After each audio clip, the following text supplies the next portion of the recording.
Good morning, members. It is the appointed time, and we have a quorum. I call to order the meeting. In the 2024 legislative session, as at the previous meeting, 23 items have been approved with a total funding amount of $151.7 billion. On the agenda today is one discussion paper. That is a funding proposal yet to be scrutinized in the previous meeting on the 20th of November. The funding proposal involves a funding amount of $27.26 billion. If all funding proposals are approved by members, that will bring the accumulated number of items approved to 24, with a total funding amount of $178.96 billion, excluding the $27.0097 billion block funding for land acquisition and computerization projects. The total funding amount for works projects will be $151.9503 billion. I remind members, if you have any direct or indirect pecuniary interest concerning the item today, please disclose the nature of such interest before you speak according to Rules of Procedure, Rule 83A. Members are also referred to Rules of Procedure, Rule 84, concerning voting on matters in which you have a direct pecuniary interest with. Item 1, 852CL, Development of Santine Technopole, and Item 484RO, Establishment of Sample Shue Wetland Conservation Park. Please refer to paper PWSC 2024-25-16. The paper recommends upgrading parts of Item 852CL and parts of 484RO to Category A at an estimated cost of around $27,175.1 million and $84.9 million in money of the day prices. This subcommittee has started discussing this paper at the previous meeting on the 20th of November. We will now resume the discussion. Again, I thank the team of officials for attending our meeting today. I will not introduce the government officials again. We all have the attendance list before the meeting.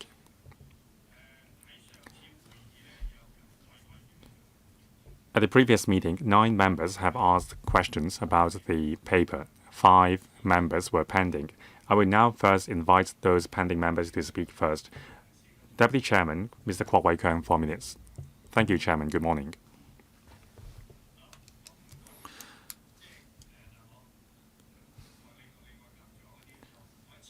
Other members have pressed the button as well. I will read out all the names in one go.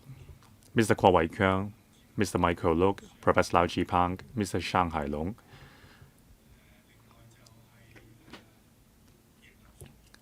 Mrs. Regina Ip, Ms. Nixie Lam, Mr. Stephen Ho, Mr. Louis Leung. Ms. Chen Yunming requested a second round. Mr. Kwok Wai-Keung first. Good morning, Chairman. Concerning the establishment or the development of Santine Technopole, it shows that in Hong Kong we are taking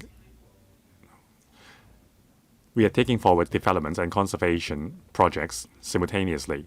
Besides Santine Technopole, the government is going to conserve the environment by establishing the Sample Shue Wetland Conservation Park. So besides establishing an industry in Santine Technopole, residents will also enjoy the environment.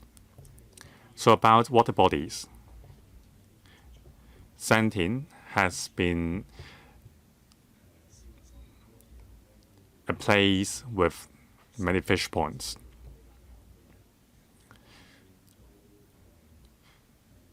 So how are you going to implement a design where industry and conservation can coexist? And how can you ensure that there will be a water-friendly environment? Now, there will be an exhibition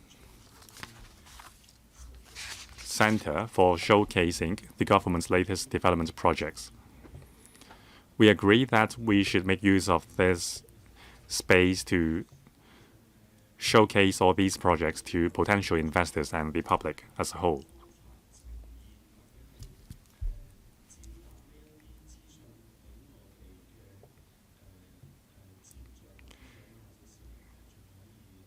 So I'm concerned how the government is going to effectively showcase these projects to investors and public.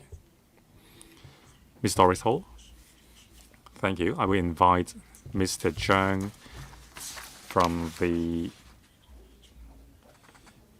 CDD to supplement. As Mr. Kwok mentioned, in Santine there are some water bodies, including river channels. We're going to revitalize two major streams. In a moment, colleagues from the EPD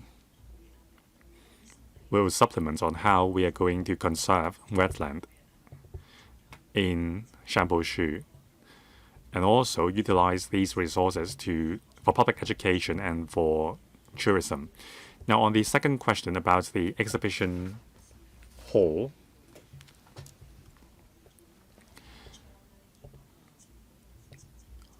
after hearing the views from PWSC members, we are combining the two funding proposals together. Some members suggested that we should integrate the City Gallery in Central with this new exhibition hall so that we can free up the land of the occupied by the City Gallery in Central. We agree with members' view. So we will reconsider the location. Now, there are various advantages if we establish the exhibition hall in Wan Chai or other locations. So we will return to the subcommittees with a new proposal. We will also review the cost for the project. Now, I would invite my team to answer the questions. Mr. Zhang,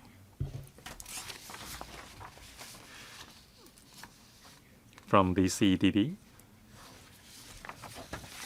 Thank you, Chairman. There are two major river channels in the east and in the west in Santine. They are altogether 2,400 meters long. In the Santine Technopole development, we will revitalize the two major river courses. On both sides of the river, there are some brownfield sites. We will revitalize the water bodies by planting vegetations on them. We're going to create a water-friendly culture for the enjoyment of the public, as well as to tie in with the development of I&T industry. Now, this funding proposal is mainly for designing the Sampo Shue Wetland Conservation Park. So besides ecology conservation, it will also be important for public education and for water-friendly activities. Thank you.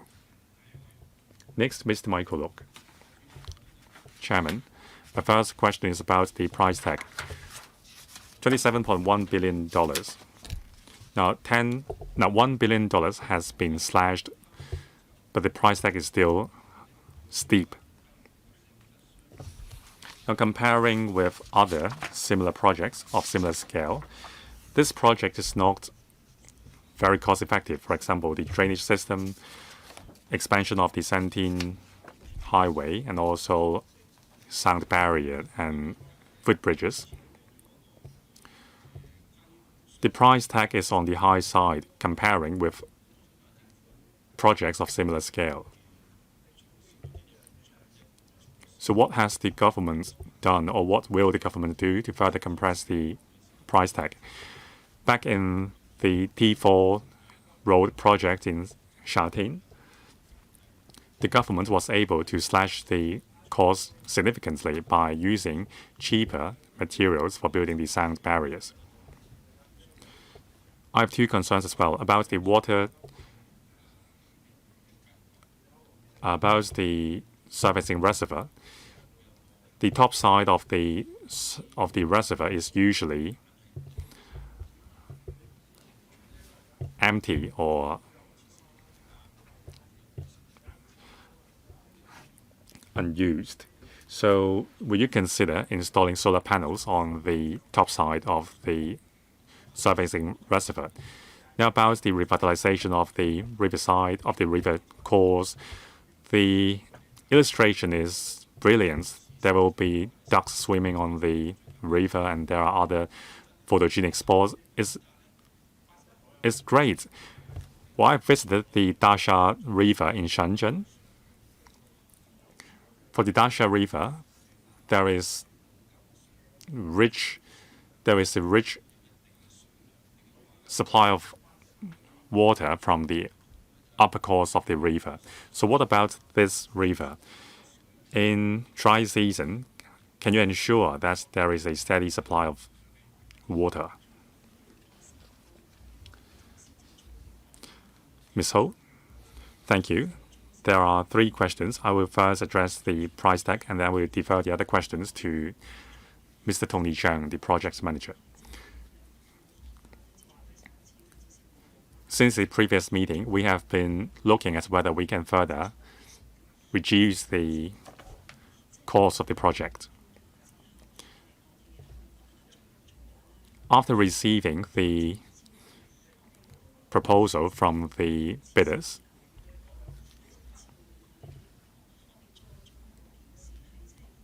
we have been reviewing whether we can adopt a more cost-effective approach in using the common utilities enclosure. By expanding the scope of usage of the common utilities enclosure, we can cut the cost by $100 million. Now, about the design of the surfacing reservoir and the river course, I will defer the question to Mr. Tony Zhang. Thank you.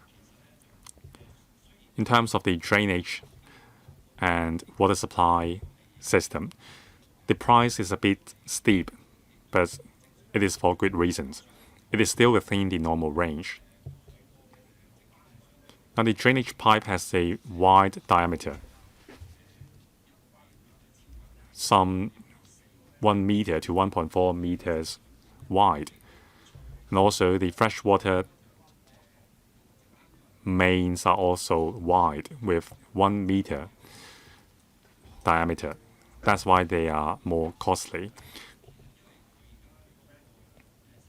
Concerning the road project, the Santine Highway is a trunk road. We need to maintain the operation of the highway during the work phase. As a result, we have to build a lot of bypass and conduct a lot of bypassing arrangements.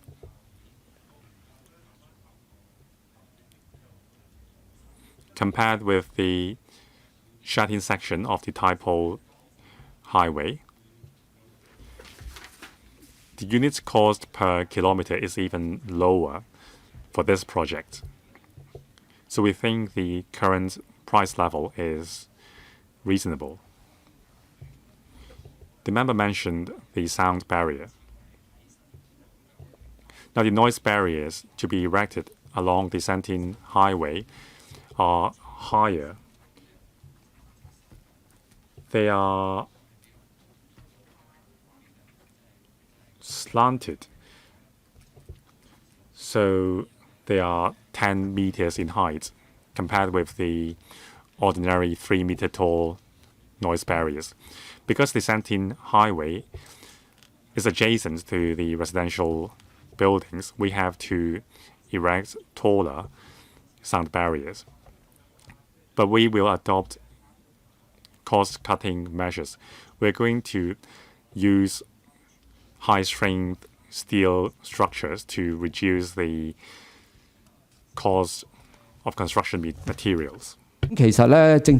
Now, the surface reservoir, we want to make the most of the land. So once we have the reservoir, we will also have landscaping on top. That place will be open to outside access, so groups may be able to hire the venue. So we want to allow the public to access that place. Now, what about the drainage channels where the water comes from?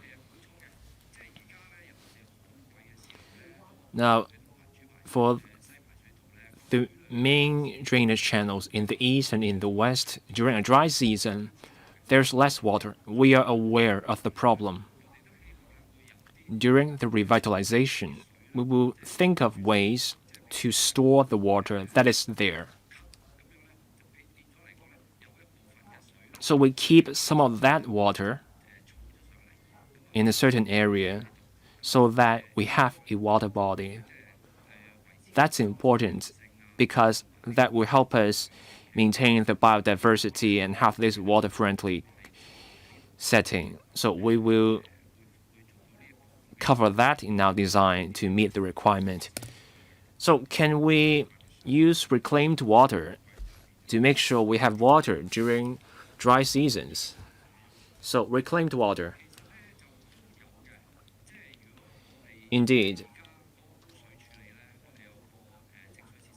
Now we have the effluent polishing plant, and we also have the water reclamation facility.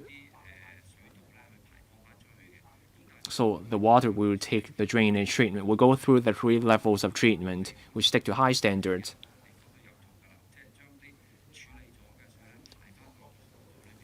Once the water is treated, that water is discharged into a channel. So that revitalizes the channel and creates this water-friendly setting. Professor Lau Jipan. Thank you. I have a couple of questions. First, it's about the Sentin Technopole. I'm looking at paragraph 48 in enclosure 1. In Maipo, there are sites of archaeological interest and archaeologically sensitive areas. Say we are digging and we find something. Will that discovery affect the progress of the project? Will that affect the cost? The Shatin Central Link is still fresh in memory. That project took years and billions of dollars. But I see just a few lines in paragraph 48. It's a sensitive area. There may be sites of archaeological interest, and it doesn't seem to give importance to this fact. Now, the Shue Wetland Conservation Park, there's a fisheries research center. I think that would be within the Sentin Technopole. So for this research center, what kind of fisheries will that center look at? Will that be specific to the fish ponds in the future Wetland Conservation Park, or will that center look at fisheries in Hong Kong as a whole? If it's about the fish ponds in the park, so what specifically will the center look at? If it's just about the fish ponds in the park, then that would be just about conservation. But for the layperson, we know there's a fish culture zone around Tung Lung Island. If we do need a fisheries research center, whatever you do with the high-tech project, is the park a suitable site for the fisheries center? I don't see a large site. So what kind of activities are we looking at when we put a fisheries research center there? Because that center is far away from our coastline, so I'm just wondering. Ms. Doris Ho.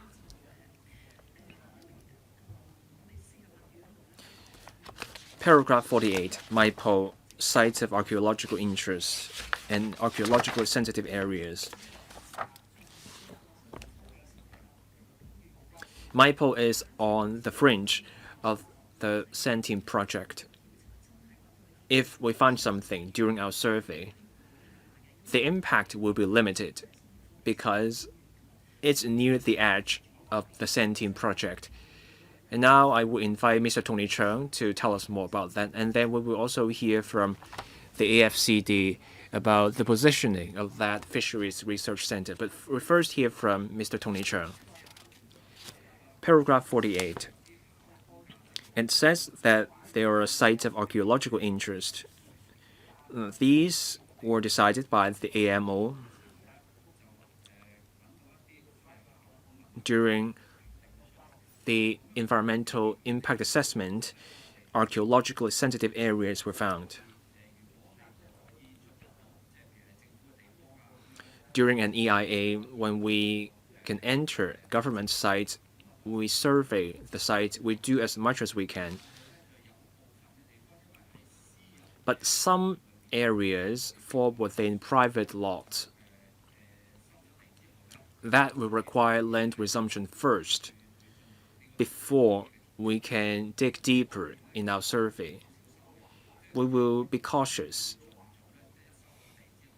Once we resume the land, we proceed with the survey. As the PS just said, we don't believe it's likely to affect the work's progress. But during our construction, we will be monitoring carefully and we will document what we find. This is to minimize the impact if we find anything.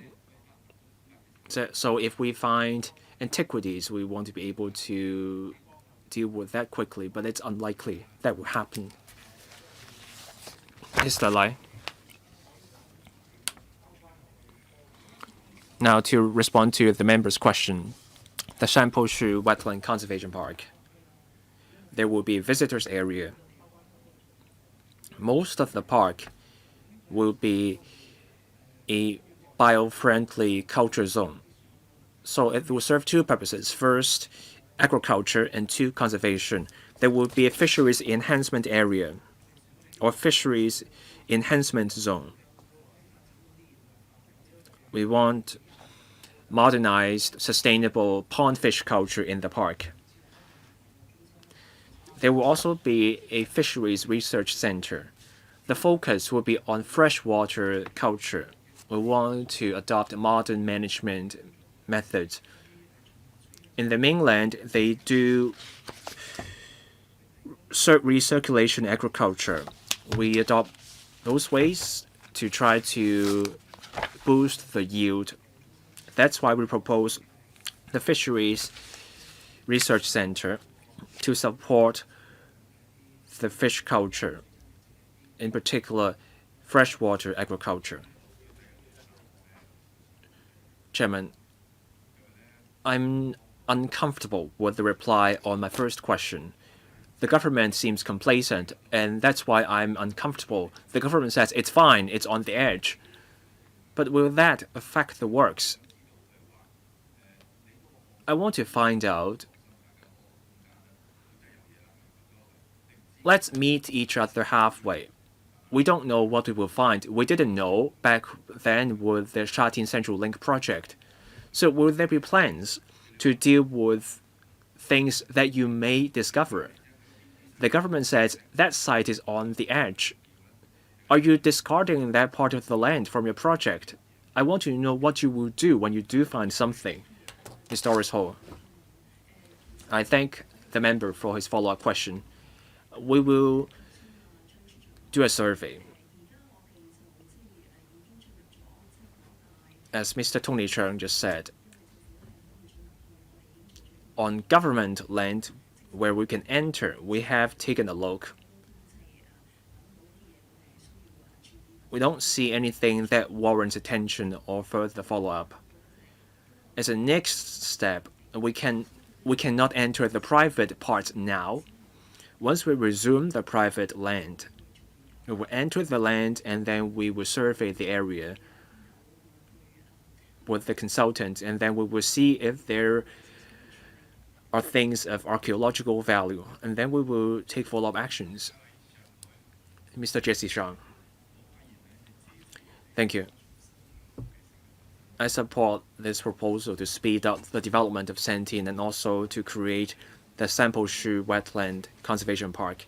I have some questions and also some ideas for the government. We're dealing with a large amount of infrastructure in this project, and that plays a big part in the project cost.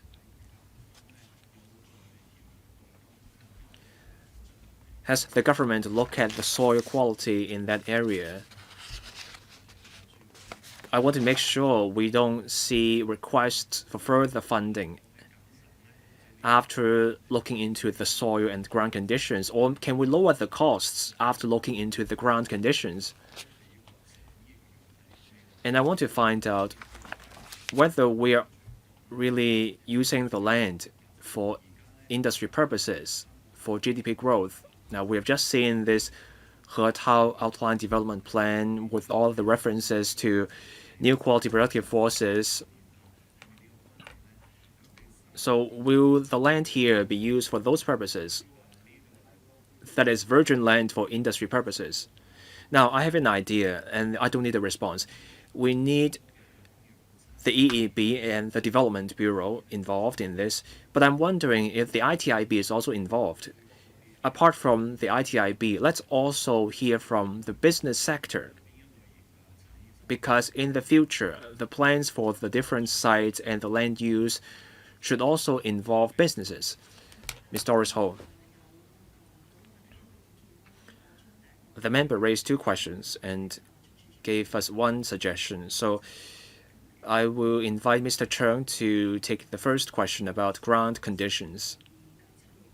The member's second question, whether the land in the Santine Technopole will be industry-oriented. The answer is yes.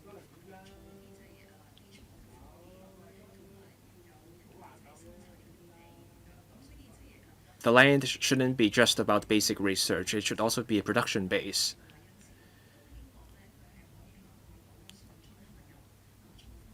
In our discussion with the ITIB, we want the site to be used for upstream, midstream, and downstream INT activities with a focus on the midstream pilot production.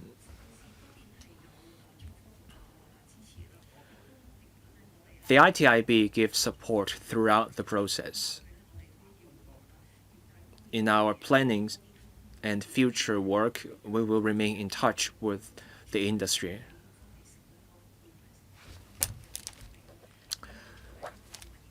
There are 210 hectares of INT land in the Santine Technopole. The ITIB is looking at the different land uses, the different sectors that will be using the land, and the Bureau will be in touch with the sector. Now over to Mr. Tony Cheung.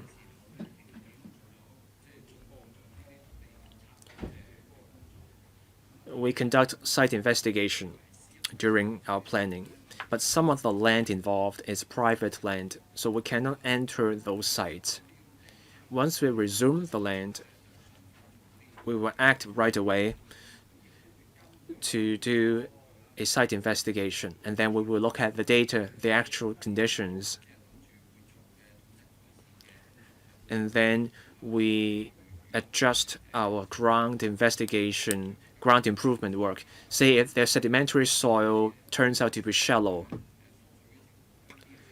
if the ground is more porous, then we can adopt methods at a lower cost, so we can pre-pressurize the soil. Say we're doing site formation, we can have more layers of soil so that we can press the shaft If the soft soil is not as porous as we thought, then we adopt DCM, which is more costly.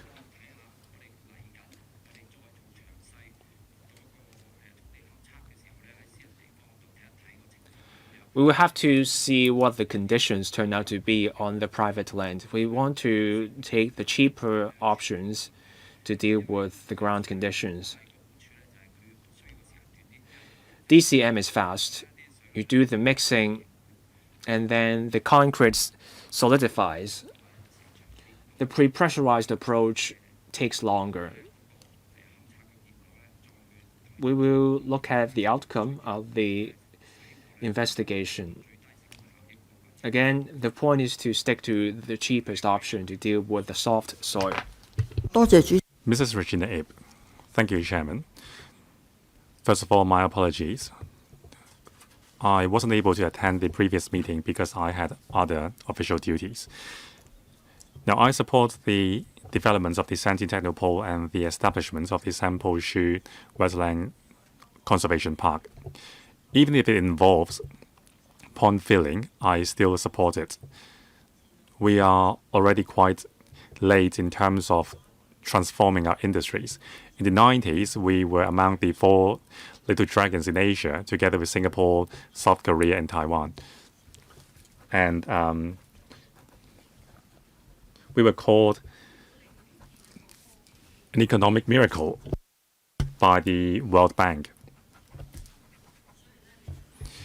Now, if the land parcel is too small, we aren't able to achieve economy of scale. So we need to expand the scale. So about paragraph 8, conserving the Maipo Inner Deep Bay Ramsar site. That is a world-famous wetland. Now the bird roosting areas nearby will be turned into a green open space. So are you going to move the entire heron roosting site?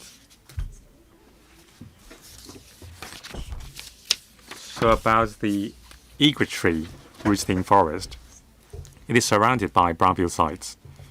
We plan to resume the brownfield sites and revitalize the area into an open space while conserving the forest where the egrets roost. We plan to open the site for visitors in the future. So you're not going to cut down the entire forest and move it. No, that's not what we are going to do. We will maintain the roosting forest in situ. Now, paragraph 9, to control the cost of compensation for resuming the brownfield sites, the government would explore whether you can collaborate with private landowners. Does that mean land exchange? And how successful do you think the plan will be? How many people, how many landowners will be willing to exchange land with you? I think the intention is to engage in land exchange without resuming the land, but how successful will the plan be? Ms. Doris-Ho? Mrs. is right. Before exercising the government's public power to resume land,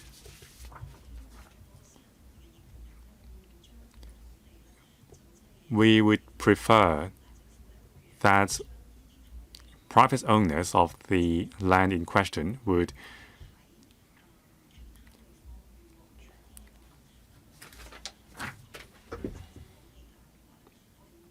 give the land to the government at a hedged price. In other words,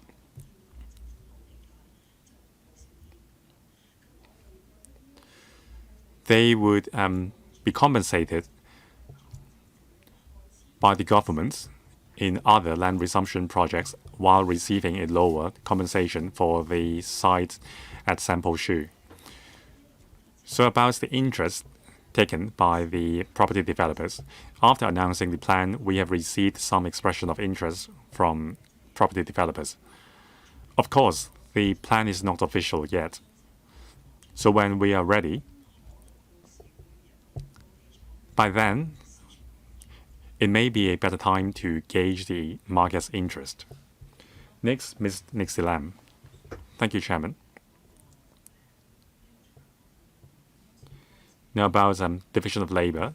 There is a 300-hectare large parcel, a land parcel in Sandy Technopole for INT development. It is equivalent to 17 science and technology park, but there is still space left in the science and technology park. Now there are a lot of niches under the INT industry. So will there be complementary strengths in the Sandy Technopole and the Hong Kong Science and Technology Park? Now the sample Shue Wetland Conservation Park is 33.8 hectare large, and 10 hectares will be used for public education. So there will be birds' hives and other ecological education facilities. So will there be indoor and outdoor parks in the facility? Now we are pursuing the idea of whole person development for young people.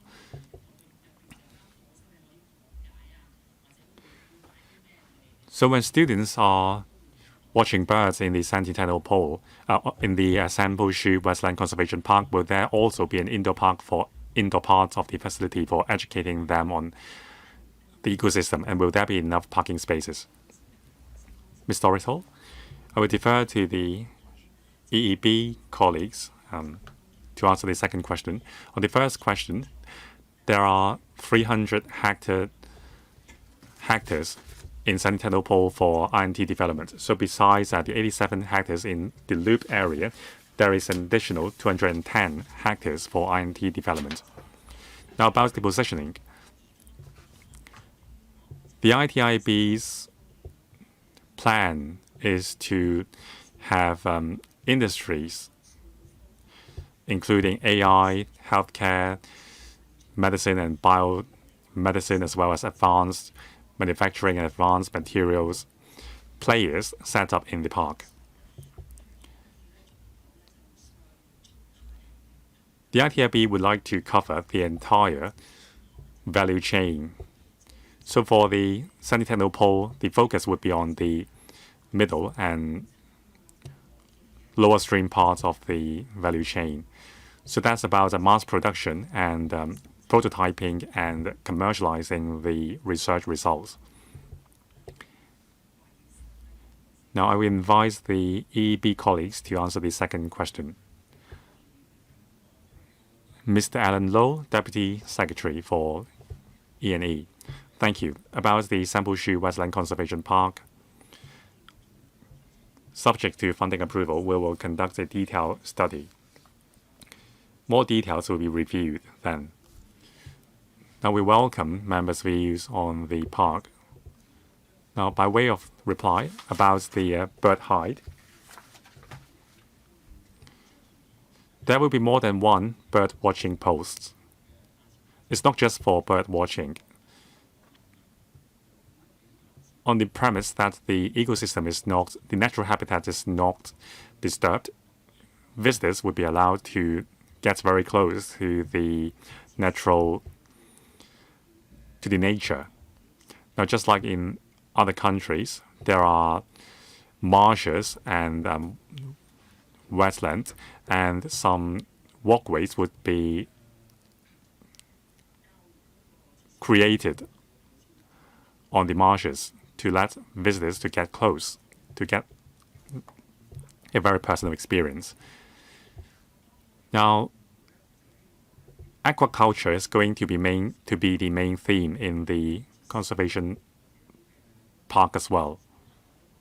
So there will also be public education facilities. but we don't think it will be of a very large scale. For example, a 10-story high visitor center. That's not our design.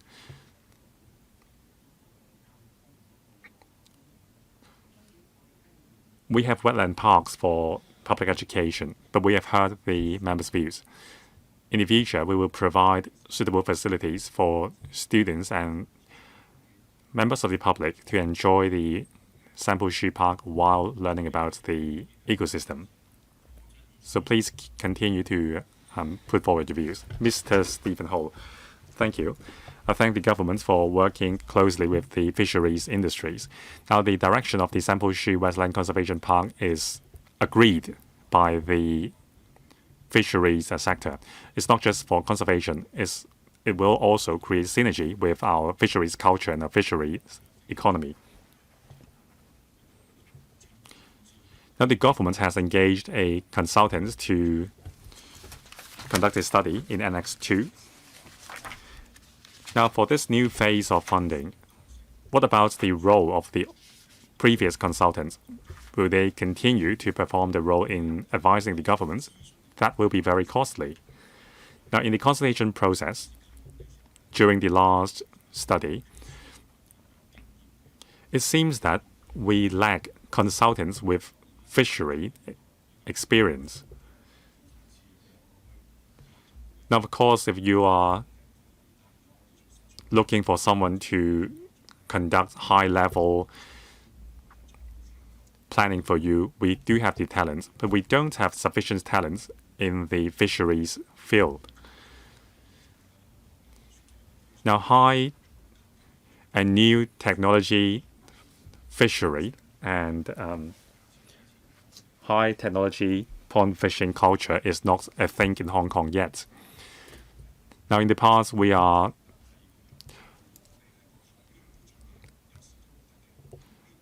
restricted by the Ramsar Convention. We can't do anything outside the pond or on the fringe of the pond.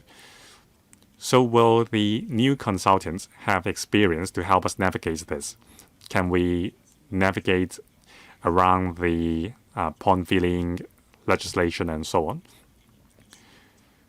Will the new consultants you engage have this kind of experience, or will the AFCD has the ultimate say on all these? Mr. Alan Low, thank you. First, when engaging a consultant, we will be 100% sure that the consultant is capable of taking forward the consultancy work. On whether the consultants have the relevant experience, and whether they are local or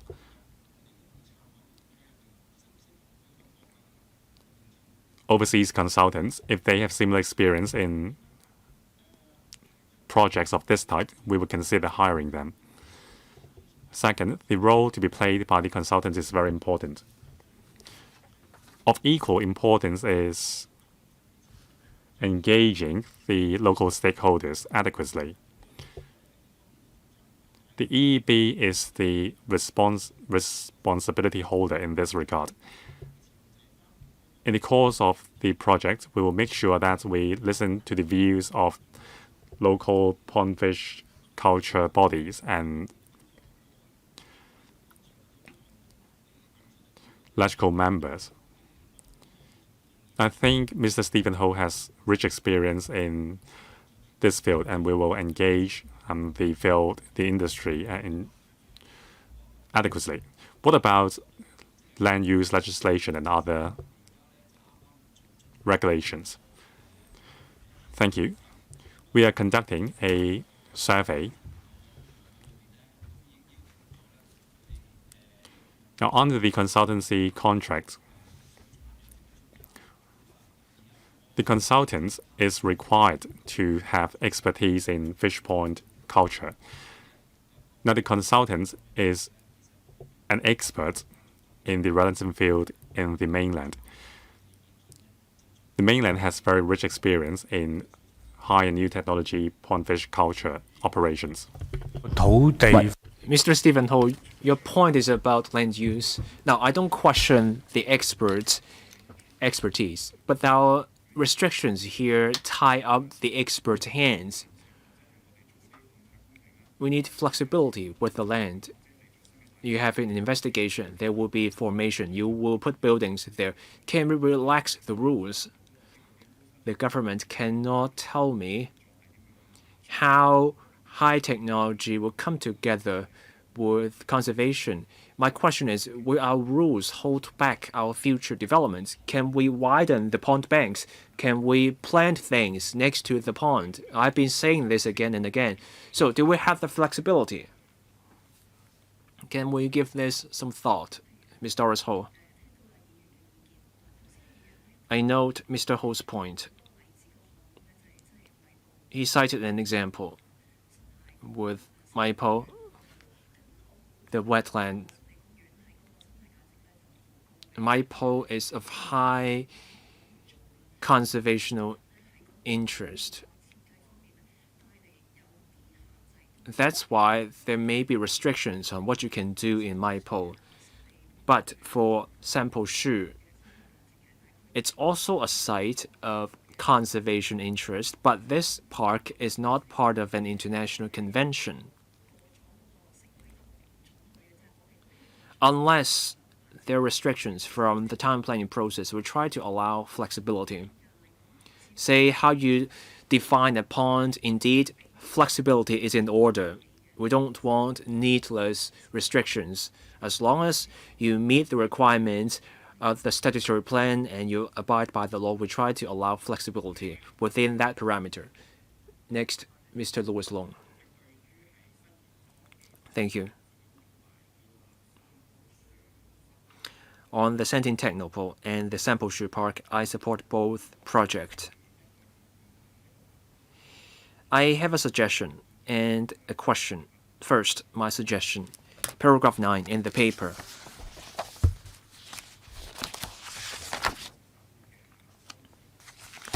The government is considering a new approach to the payment of compensation. I look forward to more details. Here's my suggestion.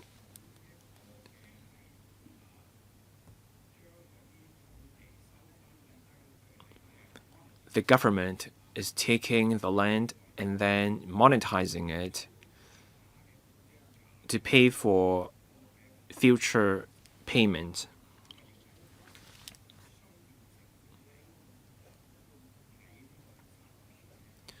Let's not restrict ourselves to Sampo Shue. Let's adopt this approach more widely. We can even revisit something, and that's let it be.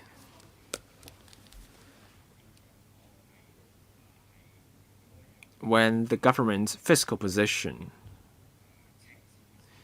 is staring at a large deficit, we can look at our old toolkit. Let's give that some thought. I now turn to my question. I'm looking at enclosure 1, it's paragraph 41. Now, this has to do with the environmental impact, the short-term impact. In the works contract, there will be clauses that the contractor will have to implement the environmental monitoring and auditing program to control the environmental impact arising from the construction works. That's good. But then also in enclosure 1, I see a table. Item D. $462.8 million. That's for mitigating the environmental impact. It's also for EM and A.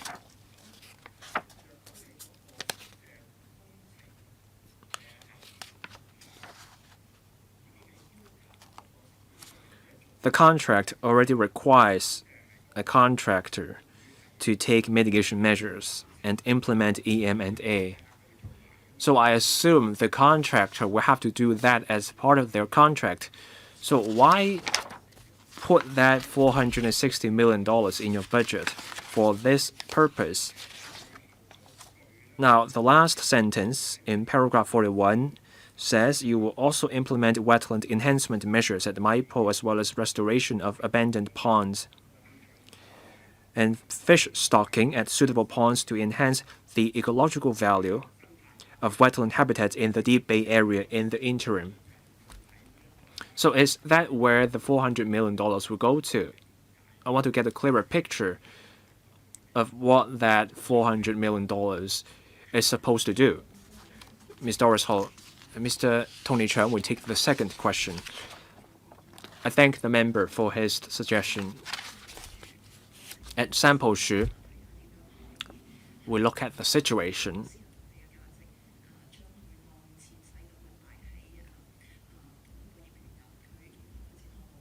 To see how owners of private land can use the value of the land they hold as payment. If this works out, we can consider expanding this practice.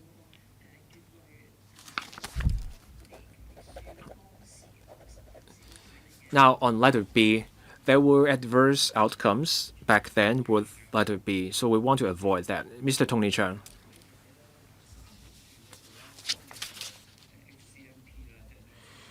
Now, there will be habitat management and habitat creation and management program for Sample Shue. And this is closely linked to the Sentient project.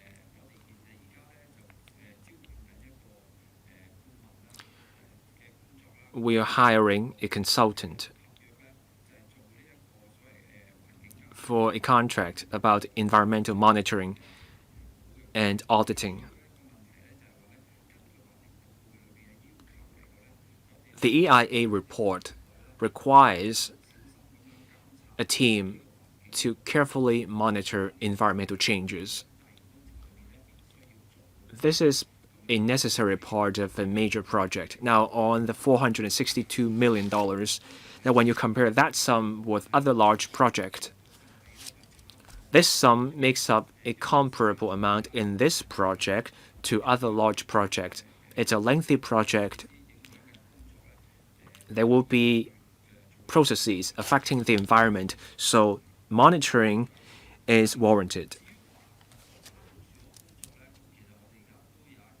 For the Sample Shue project, we have an environmental committee recently formed.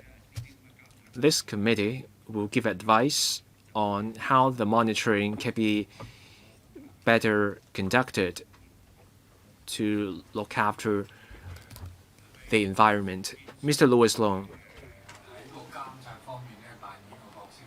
are you referring to the role of developers and contractors in the process? You're worried about overlapping? Chairman, this is not a concern, but I'm saying the developer is already contractually required to do something.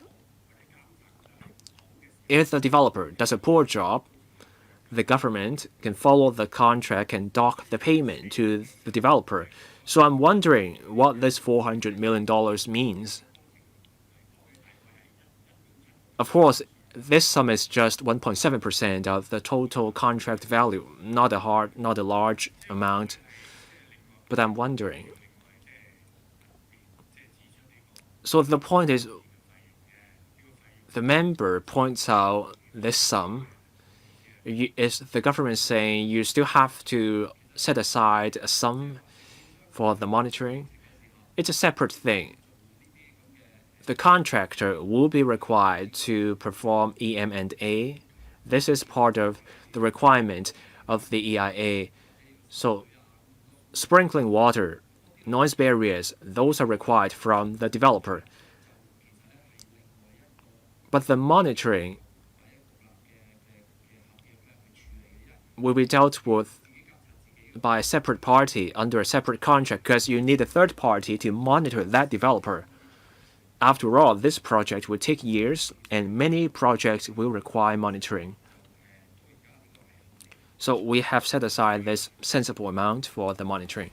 Next, Mr. Chu Kwok-keung. the government announced that the Sentin project will be a pilot site for large-scale land disposal. More details will come. But I want to find out, so what will this land disposal, large-scale land disposal, look like? Will the Sentin Technopole become a real estate project under the guise of an INT? What will the government do to ensure this doesn't happen? Phase 1, Stage 1 will not involve pond filling. I believe this is about saving time. But the enclosure of the paper says that phases 1 and 2 will involve large-scale pond filling, and this will affect the migration of birds. I know the government has enhancement measures. This involves the flight corridors. And there will be wildlife corridors and bird-friendly designs for the buildings. So how will these rules be implemented? Will these be mandatory? Now, for the sample Shue Wetland Park, nearby you have Maipo and Namshangwai. What will be the positioning of the sample Shue Park in relation to the Maipo site and Namshangwai? Ms. Doris Ho.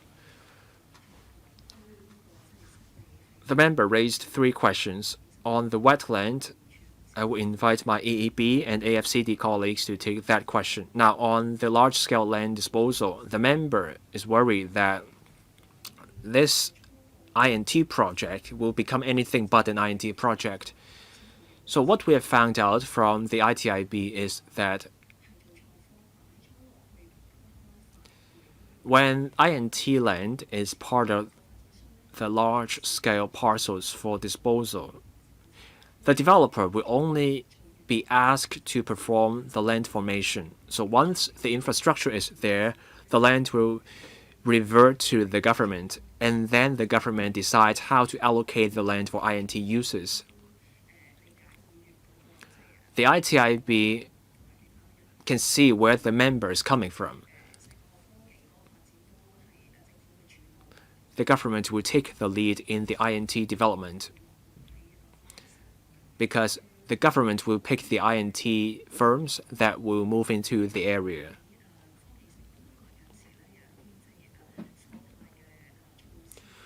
There are ecological measures for this project. The member brought up pond filling. The funding for this particular item does not cover pond filling. And we have said this publicly, that pond filling will happen only in 2026 or 27 at the soonest. And we have minimized the area of pond filling. The pond filling will be 90 hectares. As members said, this Technopole will be large, and inevitably some ponds will be filled. So that we have economies of scale for the Technopole. Now, for the flight corridor of the birds, that's part of the statutory plan, the OZP. So there's a statutory basis for the flight corridor. Future development will have to follow what's in the OZP. Now, over to my colleagues from the EEB. Thank you. The sample Shue Wetland Conservation Park will be about conservation and modernized agriculture. Now, what will this agriculture look like? The AFCD colleague has already discussed that, so I won't repeat those points. Now, Hong Kong also has other wetland conservation zones, the wetland park being one example. Each site plays a unique role. The wetland park is about tourism, education, and conservation. The sample Shue Park will have a greater focus on agriculture. But for sure, we take a holistic view of the different sites.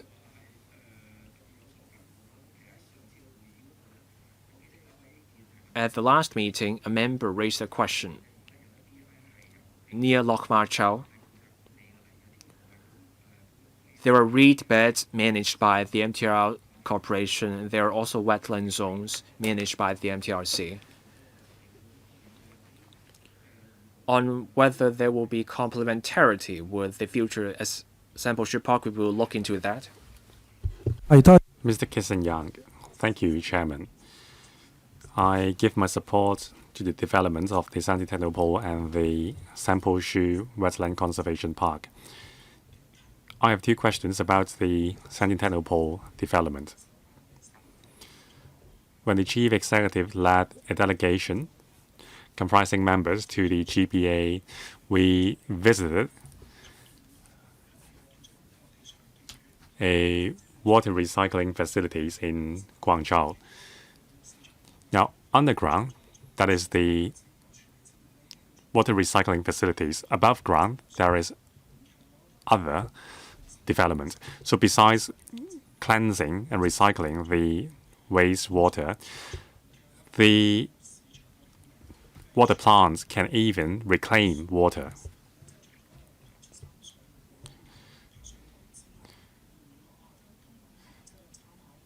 So about the drainage in the Sample Shue Wetland Park and the Sandy Technopole, can we learn from the mainland experience to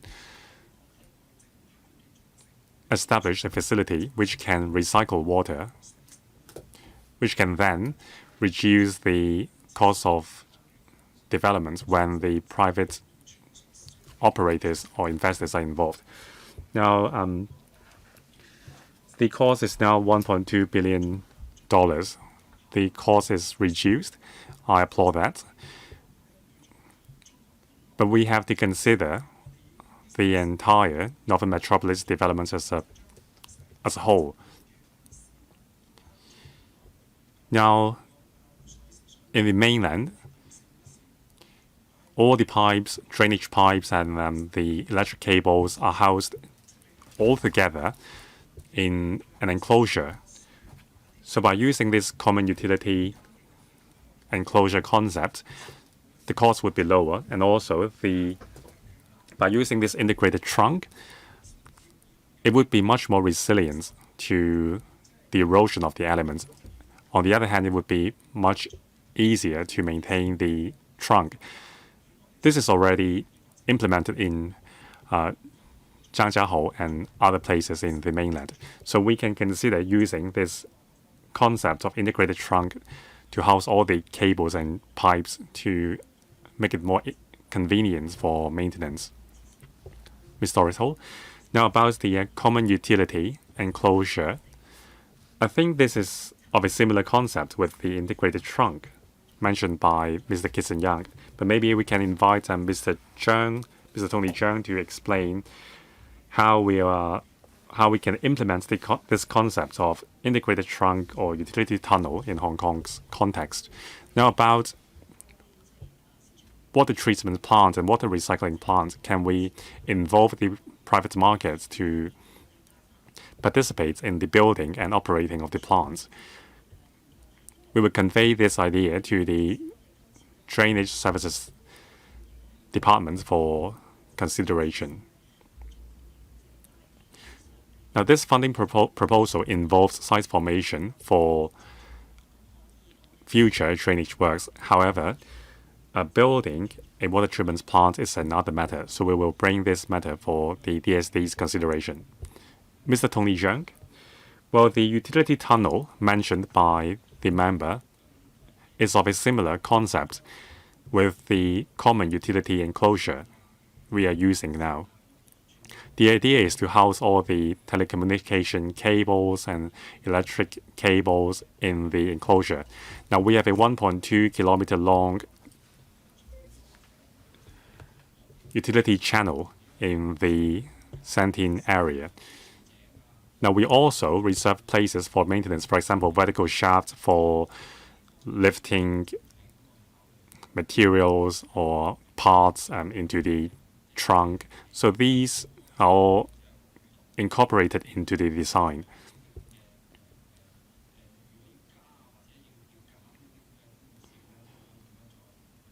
We can easily upscale or downscale the capacity of the cables inside the trunk. Now, the mainland cities are already using the utility tunnel. They incorporate a much wider range of utility cables in the tunnel, so maybe you can refer to them. Ms. Chen Yuming, second round and 3 minutes.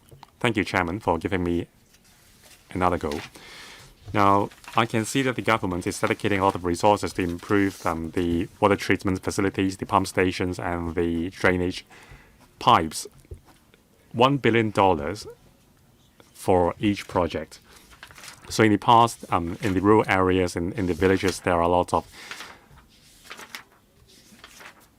problems like flooding and water treatment. Now, about the public sewers in the area, the government is going to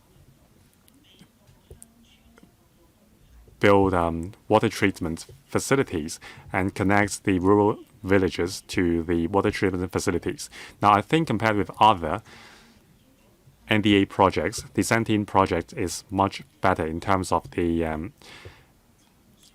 preliminary preparation. Now, I hope the government can step up publicity about what you are doing in Technopole. Now, there are already outlets reserved for connecting the rural villages to the water treatment facilities. Now, if in the future some rural villages are not connected to these public facilities, it would be a problem to be dealt with by the rural committees on their own. So I really hope the government can reach out to the rural villages to tell them what you have been doing. This will improve the government's images in the eyes of the villagers. Ms. Doris Hall, thank you. Now about the water treatment facilities in Santine, we have already reserved capacity for linking up the sewage treatment works in rural villages to the public facilities. So with the funding approved, we will be able to take forward the work. So this is a pledge. Our departments, including the HAD, the EPD, DSD, and the WSD, our colleagues are going to keep in close liaison and collaboration with the villagers in the Santine area concerning enhancing the water, sewage, and drainage systems in rural areas with a view to benefiting rural villages. Thank you. I thank the government for their response. I support the development of the Santine Technopole. Members, if there are no other questions, I now put to vote this funding proposal. Those who are for the proposal in PWSC 2024-25-16, please raise your hands.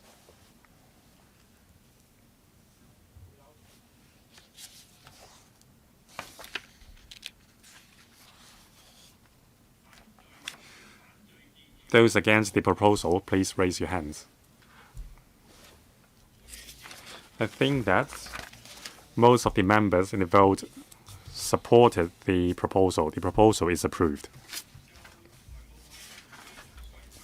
Concerning whether the Finance Committee should conduct further debate on the item, in accordance with paragraph 14.1a of the Rules of Procedures of the PWSC, I now put the following question to vote: that this committee recommends Further discussion on the proposal set out in paper PWSC 2024-25-16 by the Finance Committee. I remind members, if this resolution is approved, it means that the Finance Committee will conduct further discussion on the paper. If it is negative, it means that this subcommittee does not recommend further discussion of this paper by the Finance Committee. Those who are for this resolution, please raise your hands.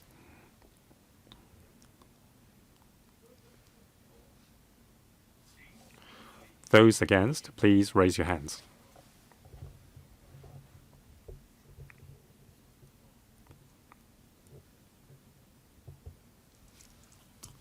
I think that most of the members in the vote are against the question. The question is negative. This subcommittee does not recommend further discussion of this paper, that is PWSC 2024-25-16, by the Finance Committee. That concludes the discussion for this item. Thank you, government official, for attending this meeting. The funding proposal approved today will be submitted to the Finance Committee for discussion on or after the 2nd of December. Now, this is the 14th meeting of the PWSC in the 2024 session. This is our last meeting. In this session, the total hour of meeting for this PWSC, for this subcommittee, was 33 hours. I thank members for actively attending our meeting in the past year. I also thank various government officials for attending our meetings.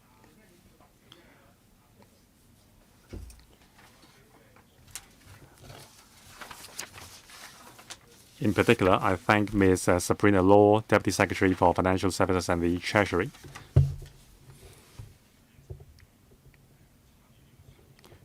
who has taken up her duty recently for attending our meetings. Now, the dates of meetings in the 2025 session will be announced soon. Once again, I thank you for your support. I also thank the secretariats for their hard work, which has enabled us to conduct our meetings smoothly this year. Thank you so much. Meeting's adjourned.